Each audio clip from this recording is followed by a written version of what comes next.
Hello dear friends, एक बार पुनः आप सभी का आपके अपने YouTube channel S life knowledge में बहुत बहुत स्वागत है।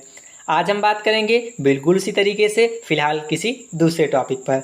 तो आज हम बात करेंगे मौर्य काल से संबंधित प्रश्न के बारे में, जो कि आपके प्रीवियस ईयर के एग्जाम में पूछे गए थे। तो हर एक प्रश्न आपके एग्जाम के पॉइंट ऑफ व्यू से बहुत ही ज़्यादा महत्वपूर्ण होने वाला है। तो आप बहुत ही बारीकी से समझकर जो है प्रश्नों को देखेंगे। आप अगर आंसर पहले से जानते हैं तो आप कमेंट भी करेंगे। तो चलिए स्टार्ट करते हैं। पहला प्रश्न आप यहाँ पर देख पा रहे हैं, चंद्रगुप्त मौर्य का पुत्र कौन था। ये प्रश्न आपका एसएससी सीजीएल 2017 की परीक्षा में पूछा गया।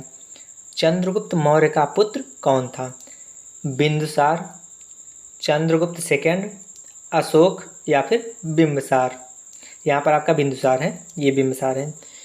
तो जो है चंद्रगुप्त मौर्य का पुत्र कौन था, तो यहाँ पर आपका राइट आंसर हो जाएगा ऑप्शन ए, बिंदुसार। अगले प्रश्न की ओर बढ़ते हैं। ये प्रश्न जो है आपका अगला प्रश्न यूपी पीसीएस की परीक्षा में पूछा गया था। कब पूछा गया था? 2012 में।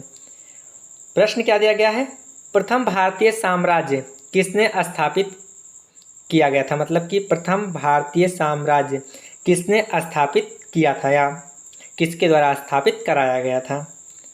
तो ऑप्शन आपके सामने दिया गया है। Option A Samudragupta, option B दिया गया है चंद्रगुप्त मौर्य, ऑप्शन सी दिया गया है हर्ष, ऑप्शन डी दिया गया है कनिष्क। प्रथम भारतीय साम्राज्य की स्थापना किसने कराई थी या किसके द्वारा कराया गया था। तो यहाँ पर आपका राइट आंसर हो जाएगा ऑप्शन बी, चंद्रगुप्त मौर्य द्वारा। प्रथम भारतीय साम्राज्य की स्थापना चंद्रगुप्त मौर्य द्वारा कराई गई थी। अगले प्रश्न की ओर बढ़ते हैं। ये प्रश्न आपका एसएससी स्टेनोग्राफ की परीक्षा में पूछा गया था 2011 में। यूनानियों को भारत से बाहर किसने निकाला था। प्रश्न क्या है, यूनानियों को भारत से बाहर जो है किसने निकाला था। अशोक ने, चंद्रगुप्त विक्रमादित्य ने, चंद्रगुप्त मौर्य ने या फिर बिंदुसार ने। तो यहाँ पर आपका राइट आंसर हो जाएगा ऑप्शन सी, चंद्रगुप्त मौर्य द्वारा जो है यूनानियों को भारत से बाहर निकाला गया था। अगले प्रश्न की ओर बढ़ते हैं। ये प्रश्न आपका एसएससी सीजीएल 2017 की परीक्षा में पूछा गया था। प्रश्न क्या है, सांची का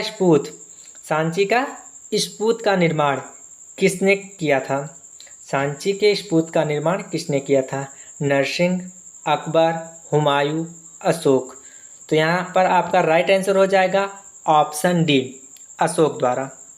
अगले प्रश्न की ओर बढ़ते हैं। तो ये प्रश्न आपका अभी अभी आपने डिस्कस किया है। ये प्रश्न आपका एसएससी की परीक्षा में पूछा गया था 2011 में भी।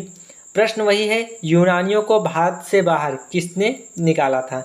चंद्रगुप्त मौर्य, चंद्रगुप्त विक्रमादित्य, अशोक बिंदुसार, अशोक महान। तो इस प्रश्न का आंसर आप कमेंट में करेंगे। अगले प्रश्न की ओर बढ़ते हैं। ये प्रश्न आपका एसएससी में पूछा गया था 2014 में। प्रश्न क्या है, बिंदुसार के शासन के दौरान अशांति कहाँ थी। राजगृह में, तक्षशिला में, पुष्कलावती में, उज्जैनी में। यहाँ पर आपका राइट आंसर हो जाएगा तक्षशिला में। बिंदुसार के शासन के दौरान तक्षशिला में अशांति का माहौल था या अशांति थी। अगले प्रश्न की ओर, मौर्य साम्राज्य की राजधानी कहाँ स्थित थी। मौर्य साम्राज्य की जो राजधानी थी वो कहाँ स्थित थी। ये प्रश्न आपका पूछा गया था एसएससी सीजीएल में।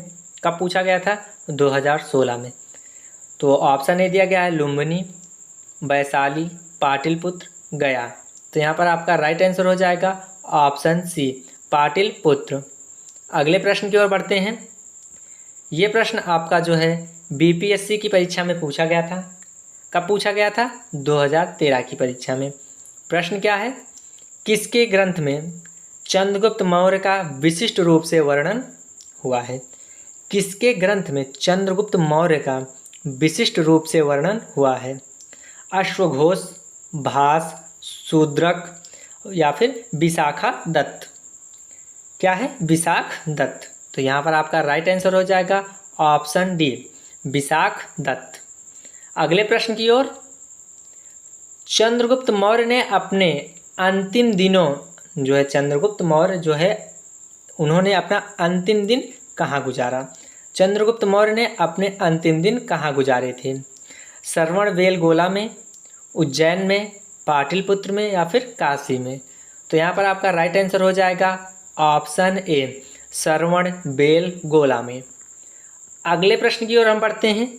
चाणक्य किसके प्रमुख सलाहकार थे? ये प्रश्न आप देख पा रहे हैं एसएससी CHSL की परीक्षा में पूछा गया था 2016 में। बाबर के, चंद्रगुप्त मौर्य के, अकबर के या फिर कौटिल्य के? तो इस प्रश्न का आंसर आप लोग कमेंट बॉक्स में हमें बताएंगे। तो मिलते हैं इसी प्रकार से किसी अन्य वीडियो में किसी अन्य टॉपिक के साथ। तब तक के लिए दोस्तों, जय हिंद, जय भारत।